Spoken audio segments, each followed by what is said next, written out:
యాకోబు రాసిన పత్రిక. యాకోబు అనేది రచయిత ఇంగ్లీష్ పేరు. గ్రీకులో చూస్తే అతని పేరు ఇయాకోబోస్. దానినే హీబ్రూ భాషలో యాకోబు అని పిలుస్తారు.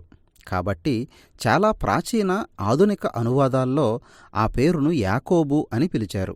ఈ వీడియోలో కూడా మనం దాన్ని అలానే పిలుస్తాం. కొత్త నిబంధనలో చాలామంది యాకోబులున్నారు.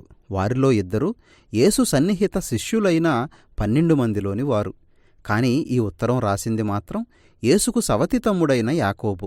ఈ యాకోబు గురించి మనం అపోస్తలుల కార్యాల గ్రంథంలోనూ పౌలు ఉత్తరాల్లోనూ చదువుతాం. పేతురు యెరూషలేమును విడిచిపెట్టి సంఘాల స్థాపన కోసం వెళ్ళినప్పుడు యెరూషలేములోని ఆది సంఘంలో యేసు సవతి తమ్ముడైన యాకోబు బాగా ప్రసిద్ధిలోకి వచ్చాడు. ఆ సంఘంలో ఎక్కువ మంది మెస్సయ లేక క్రైస్తవ యూదులతో నిండి ఉంది.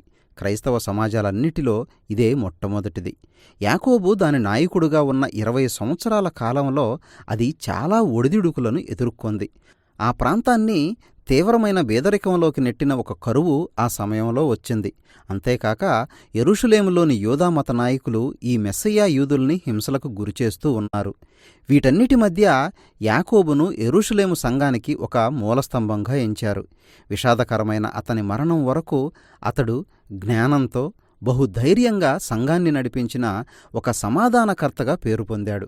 ఆ యాకోబు బోధ, అతని జ్ఞానం అంతా క్లుప్తీకరించిన శక్తివంతమైన సమాచారం ఈ గ్రంథమంతటా మనం చూడగలం. ఈ గ్రంథం ఒక ఉత్తరంలాగా ప్రారంభమైంది. ఇశ్రాయేలు బయట నివసిస్తున్న మెస్సయ్య యూదులను పలకరించాడు. ఇది ఒక స్థానిక సంఘంలో కొన్ని ప్రత్యేకమైన సమస్యలను ప్రస్తావించి చర్చించే పౌలు ఉత్తరాల్లాగా ఉండదు. ప్రతి ఒక్క యేసు అనుచరుల సమాజానికి కావలసిన యాకోబు అనే మునీశ్వరుని జ్ఞాన సారాంశం దీనిలో చూస్తాం. మనకేదో ఒక కొత్త వేదాంత సారాన్ని అందించడం యాకోబు ఉద్దేశం కాదు. అలా కాక అతడు నీ జీవితంలోకి ప్రవేశించి నీవు ఎలా జీవించాలో సవాలు చేస్తాడు. యాకోబు జ్ఞానం 2 మూల వనరుల ద్వారా బహుబలంగా ప్రభావితం చేయబడ్డాయి. దేవుని రాజ్యంలో జీవితం గురించి యేసు చేసిన బోధ, ముఖ్యంగా ఆయన చేసిన కొండమీద ప్రసంగం, అది ఈ ఉత్తరం అంతటిలో ప్రతిధ్వనించడం మనం చూస్తాం. రెండవ కీలకమైన ప్రభావం సామెతలు అనే బైబిలు జ్ఞాన సాహిత్య గ్రంథం. ముఖ్యంగా సామెతలు 1 నుండి 9 అధ్యాయాలు. యాకోబు అక్షరార్థంగా యేసుతో సామెతలు గ్రంథంతో కలిసి జీవితంలో ఎదిగాడు. కాబట్టే అతని ఇప్పటి బోధ సరిగ్గా వాటిలాగా వినిపిస్తున్నది. యేసు బోధలు, సామెతలు గ్రంథం బోధించిన విధానం, వాటిలోని భాష ఈ ఉత్తరంలో స్పష్టంగా కనిపిస్తాయి. ఈ ఉత్తరం నిండా మనల్ని సవాలు చేసే చిన్న చిన్న జ్ఞానయుక్తమైన ప్రసంగాలు, పూర్తిగా రూపకాలంకారాలతో అతి తేలికగా అర్థం చేసుకోగలిగే ఏకవాక్యాలతో నిండి ఉంటాయి.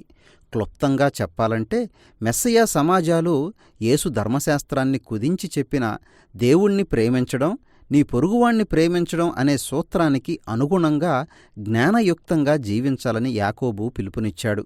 2 నుండి 5 అధ్యాయాల్లో ఈ పుస్తక సారాంశం కనిపిస్తుంది. వీటిలో దేవుని ప్రజలు హృదయపూర్తిగా యేసు మార్గానికి కట్టుబడి ఉండాలని పిలుపునిచ్చే 12 చిన్న బోధలు ఉన్నాయి. మొత్తం మీద అవి ఒక క్రమంలో ఒక ప్రధాన సందేశానికి నడిపించేవి మాత్రం కాదు.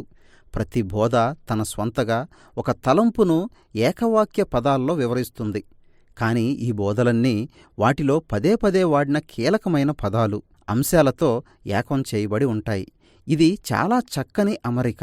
ఈ గ్రంథం ప్రారంభంలో 2 బోధలు చూస్తాం. మొదటిది పక్షపాతం, ప్రేమ. మనకు ఉపయోగపడే వారి పట్ల మాత్రమే మనం మన ఇష్టాన్ని చూపిస్తూ ఇతరులని నిర్లక్ష్యం చేస్తాం, ముఖ్యంగా వారు అక్కరలో ఉన్నప్పుడు. అది యేసు నిర్వచించిన ప్రేమకు వ్యతిరేకం అని యాకోబు చెబుతున్నాడు. యథార్థమైన విశ్వాసం అంటే ఎలా ఉంటుందో, ఎలా ఉండదో అతడు వివరించడం ప్రారంభించాడు. ఎవరైనా నాకు దేవునిలో విశ్వాసం ఉంది అని చెబుతూ అక్కరలో ఉన్నవారిని లేక బేదలను నిర్లక్ష్యం చేస్తుంటే ఆ వ్యక్తి విశ్వాసం మృతం అని అతడు చెప్పాడు. తాము నమ్ముతున్నాం అని వారు చెప్పిన దానిని అది నిర్వీర్యం చేస్తుంది. యథార్థమైన విశ్వాసం ఎప్పుడూ యేసు బోధలకు విధేయత చూపుతుంది. మన మాటల విషయంలో యేసు చేసిన బోధను అభివృద్ధి చేసి వివరించే మాటలు ఈ గ్రంథంలో 3 వేరువేరు చోట్ల గమనించవచ్చు. ఒకే నోటితో మనం ప్రజలకు బాధ కలిగించేలా మాట్లాడతాం, అదే సమయంలో దేవునికి స్తుతులు చెల్లిస్తాం. అంతా కలగాపులగంగా ఉంది. అలాగే మనం ప్రజల గురించి మంచి మాట్లాడి తరువాత వారు లేనప్పుడు వారి గురించి చెడ్డమాటలు పలుకుతాం. మన స్వభావం కోసం సత్యాన్ని వక్రీకరిస్తాం. ప్రజల గురించి మనం మాట్లాడే మాటలు మన హృదయాలకు, మన మౌలిక విలువలకు అద్దం పడతాయి. మన మాటలే మన స్వభావం గురించిన నిజమైన సత్యాన్ని వెల్లడి చేస్తాయి. యేసు బోధించినట్టుగా దేవుని రాజ్యం అంటే ఐశ్వర్యం, సామాజిక స్థాయి అనేవి సృష్టించిన విభజనలు పూర్తిగా సమసిపోయిన స్థలం అని యాకోబు నమ్ముతున్నాడు. తమ ఐశ్వర్యం ఎల్లప్పుడూ తమతోనే ఉంటుందని నమ్మే ప్రజల్లో అది సృష్టించే అహంకారం విషయంలో ముందుగా హెచ్చరించాడు. నీకు వలే ఒక రోజున నీ ఐశ్వర్యం తుప్పుపట్టిపోతుంది అని అతడు చెప్పాడు. దానికి భిన్నంగా దేవుని ప్రజలు ఓపికతో జీవిస్తూ యేసు తిరిగి వచ్చినప్పుడు అన్నీ సర్దుకుంటాయి అనే నిరీక్షణతో జీవించాలి. ఆ నిరీక్షణ విశ్వాససహితమైన ప్రార్థనకు ప్రోత్సాహం కావాలి. ఈ భాగంలోని ఈ బోధలన్నీ బహుశక్తివంతమైనవి. వివరంగా ఈ వీడియోలో చర్చించడం సాధ్యం కాదు, కానీ వాటన్నిటినీ నెమ్మదిగా చదవమని కోరుతున్నాం. ఈ 12 జ్ఞానబోధలకు ముందు పరిచయం అధ్యాయం ఉంది. దీని నిండా మంచి సలహాలు, ఏకవాక్య సందేశాలు కనిపిస్తాయి. మిగిలిన గ్రంథమంతట్లో కనిపించే ప్రధాన అంశాలను ఇవి క్రోడీకరించాయి. 2 నుండి 5 అధ్యాయాల్లో మనం చూడబోయే కీలకమైన పదాలు, అంశాలను మనం ఈ అధ్యాయంలోనే చూస్తాం. తన వ్యక్తిగత అనుభవం ద్వారా తెలుసుకున్నట్టు జీవితం కఠినమైంది అని చెబుతూ యాకోబు ప్రారంభించాడు. ఈ ఉత్తరం రాసిన కొద్ది కాలానికే అతడు హతసాక్షిగా మరణించాడు.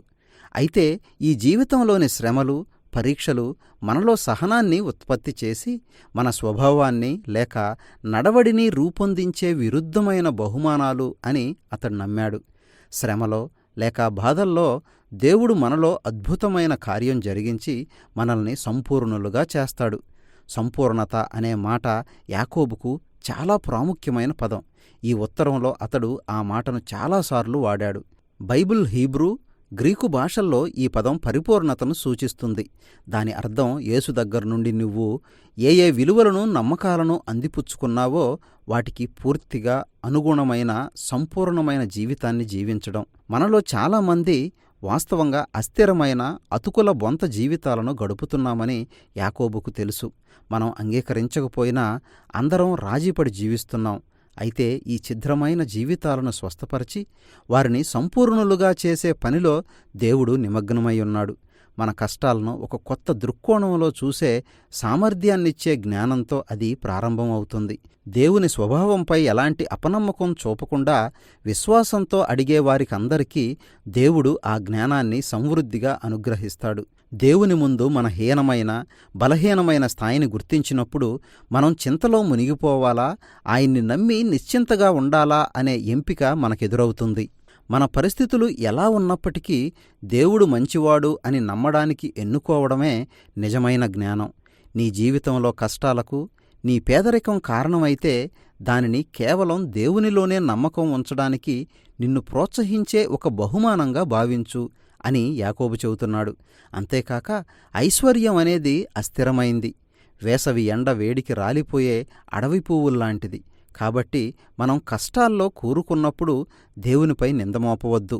దానికి బదులుగా నీ పరిస్థితుల్ని దేవుని స్వభావం గురించి, యేసు బోధించిన దాని గురించి గుర్తుచేయని. తండ్రి అయిన దేవుడు దాతృత్వం గలవాడు. మన బాధలో మనల్ని కలుసుకోవడానికి ఆయన ఎప్పుడూ సిద్ధమే. ఆయన నమ్మకమైన దేవుడు.